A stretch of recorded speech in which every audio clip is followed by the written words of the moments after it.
अस्सलामुअलैकुम वरहमतुल्लाहि वबरकातुहू।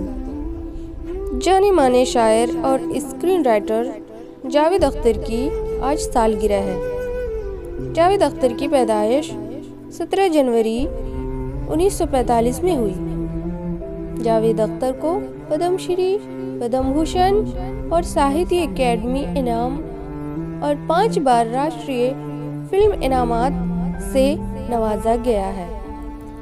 वे दीवार, जंजीर और शोले जैसी फिल्मों की स्क्रिप्ट लिख चुके हैं।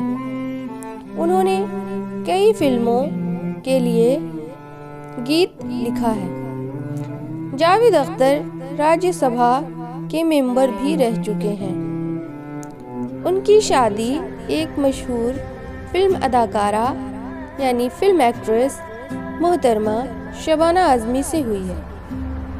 उनके कुछ आशार पेश नज़र हैं। दर्द के फूल भी खिलते हैं बिखर जाते हैं, दर्द के फूल भी खिलते हैं बिखर जाते हैं, जख्म कैसे भी हो कुछ रोज में भर जाते हैं।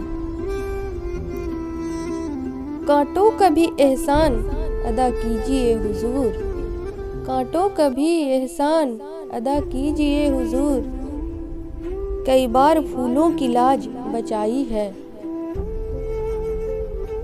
कई बार फूलों की लाज बचाई है वो। खुद गर्ज बना देती है तलब की शिद्दत भी, खुद गर्ज बना देती है तलब की शिद्दत भी, प्यासे को कोई दूसरा प्यासा नहीं लगता। दिल को घेरे है रोजगार के गम, दिल को घेरे है रोजगार के गम, रद्दी में खो गई किताब कोई। मुझे दुश्मन से भी खुददारी की उम्मीद रहती है, मुझे दुश्मन से भी खुददारी की उम्मीद रहती है, किसी का भी हो सर कदमों में अच्छा नहीं लगता।